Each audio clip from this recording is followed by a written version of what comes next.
নোয়াগাঁয়ের new tiger club, সবুজে সাজানো স্বপ্ন, মানবতায় গড়া ভবিষ্যৎ। দৈনিক জনপদ বার্তা ডেস্ক রিপোর্ট। যেখানে অনেক সংগঠন কেবল নামেই সীমাবদ্ধ, সেখানে নোয়াগাঁও নিউ টাইগার ক্লাব হয়ে উঠেছে বাস্তবায়নের রোল মডেল। শাহরাস্তি উপজেলার পৌর ১২ নম্বর ওয়ার্ডের ছোট্ট সামাজিক সংগঠন এখন পুরো উপজেলায় আলোচিত এক নাম। পরিবেশ রক্ষা থেকে শুরু করে মানবিক সহায়তা, প্রতিটি কাজে ছড়িয়ে দিচ্ছে আলোর বার্তা। সম্প্রতি সংগঠনটির উদ্যোগে শতাধিক গাছের চারা রোপণ করা হয়, যার মধ্যে রয়েছে নানা প্রজাতির ফলজ ও বনজ গাছ। শুধু রোপণেই থেমে থাকেনি তারা, গাছগুলো সুরক্ষায় বেড়া দিয়ে রক্ষণাবেক্ষণের ব্যবস্থা করেছে ক্লাবের তরুণ সদস্যরা। গ্রামের অলিগলি এখন সবুজে ঢেকে যাচ্ছে, বদলাচ্ছে পরিবেশ।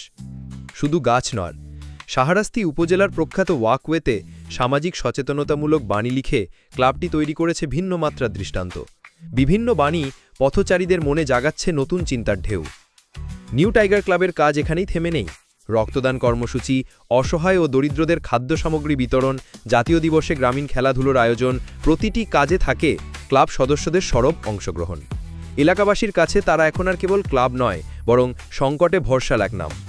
এই সামাজিক জাগরণের পেছনে রয়েছেন ক্লাবটির উপদেষ্টা স্থানীয় ইঞ্জিনিয়ার নুরুল ইসলাম রাজন ও রফিকুল ইসলাম, সভাপতি জানে আলম ও প্রবাস থেকেও সংগঠনের পাশে আছেন ফারহাদ হাসান, শাওন শাহরাজ ইসলাম ও হৃদয় হাসান রাইহান, যারা নানাভাবে ক্লাবের কার্যক্রমে দিচ্ছেন আর্থিক ও পরামর্শমূলক সহায়তা। তরুণদের হাত ধরেই স্বপ্ন বাস্তবায়ন। সংগঠনের কার্যকর সদস্যদের মধ্যে রয়েছেন তৌহিদুল ইসলাম, পরশ, রিয়াদ সহ আরও অনেকেই, যারা স্বেচ্ছাশ্রমে দিনরাত এক করে ক্লাবের লক্ষ্য পূরণে কাজ করছেন। তাদের চোখে একটাই স্বপ্ন, সবুজে গড়া, সচেতনায় ভরা মানবিক সমাজ গঠন। নোয়াগাঁও নিউ টাইগার ক্লাব প্রমাণ করেছে ছোট উদ্যোগ থেকেই গড়ে ওঠে বড় পরিবর্তনের ধারা।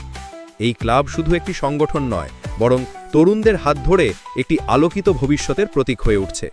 এলাকাবাসীর বিশ্বাস, এই ক্লাব একদিন পুরো জেলায় হয়ে উঠবে মানবিকতা, পরিবেশ ও সচেতনতামূলক কর্মকাণ্ডের অনন্য মডেল।